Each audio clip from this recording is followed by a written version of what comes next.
Alright, first thing we're going to do is ask ourselves, what are we using the blood for? This blood here is a cheap blood found at any Halloween store or party store. It's about $6 for this little container, and it works just fine if you're not using a whole bunch of blood. That's what I would purchase. If you want something that looks a lot better, then you get some blood gel. Great for wounds and for your actors. This is spendy, which is the reason why we're going to show you how to make some. And then the last alternative is just using paint. Now paint doesn't look very great, but if it's in a dark area or you just want to dip your hands in it to put handprints on a wall, then it looks great, especially if it's in the dark because they won't see the depth of the expensive blood anyways. Now for the ingredients you'll need. You'll need food coloring. Red's the most important color, obviously, but you'll need to mix with other colors to make it look realistic, which we're going to give you here in just a moment. Now you can choose any brand of food coloring. I personally think they all work about the same. I have a generic here and I have a McCormick's. You'll need a stirring stick. I just use Q-tips for my stirring stick. And then two types of base. One is your clear glue base and the other one is your Karo syrup. Your Karo syrup is going to have less bubbles in it, but it will be a little bit lighter, a little thinner, so it'll tend to drip more, where your Elmer's glue won't drip.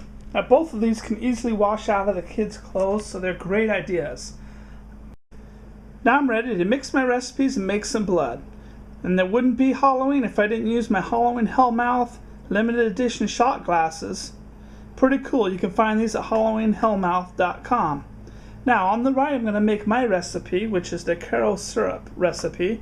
And then on the left I'll make the new recipe that I've seen at Stilt Beat Studio. You can look them up on YouTube. It's a great place to find out different recipes on blood. They have a great tutorial. It's called Blood on the Cheap, which is where I found this recipe. And the great thing is he does all the mixing so you don't have to experiment with the colors. So right now I'm going to go ahead and put 1 ounce of each base in each shot glass. Okay, you can see to the right how the Karo syrup has no bubbles in it. On the left the glue does have bubbles. So now I'm going to go ahead and add 15 drops of red, 1 drop blue, 1 drop green into each one of my shot glasses. Now this is the basic color here. That's the Karo, and over here is the clear school glue. Now I also put it on the styrofoam so we can see how it looks. Now I don't know if you guys can tell with the camera, but there's kind of a purplish color tint to it. So to kind of mellow that out, I'm going to add 1 drop of yellow to each one of these, and that will make it turn a little more of a burgundy-ish brown, which will look better for our blood.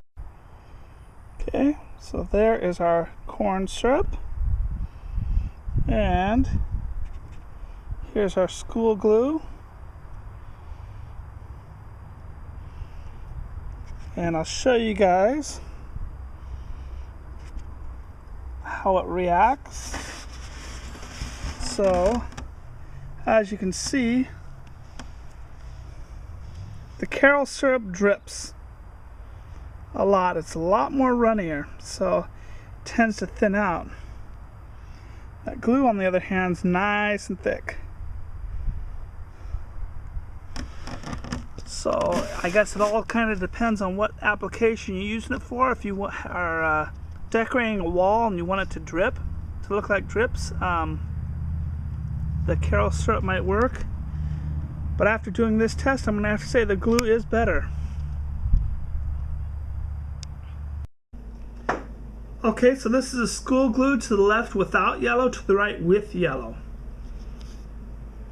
And I'll go over to the Karo, same thing. The right has 1 drop of yellow.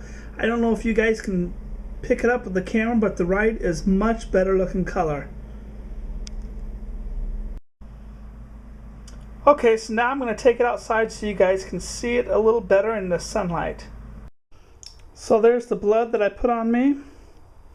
The first one there is the glue. I know it's dripping. It's because of the angle that I was holding my arm. Normally the glue doesn't drip as much, but we have the glue there first. Then we have the Karo syrup recipe. And then last, I did put some of the store-bought on so that you could kind of see how my colors matched up versus the stuff that I got at the Halloween store. And as I put my hand over like this, we'll see how it drips. So it looks like even the Karo syrup is a little bit thicker than the store-bought.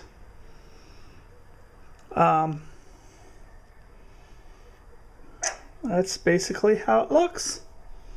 So there you guys go. You can make your own blood. Okay, so I washed the blood off, and as you can see to the very left, there's a very light stain. That was the glue.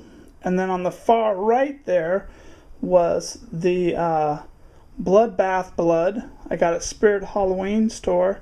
And that actually left some blood on me. Then in the very center, you'll notice there's nothing there.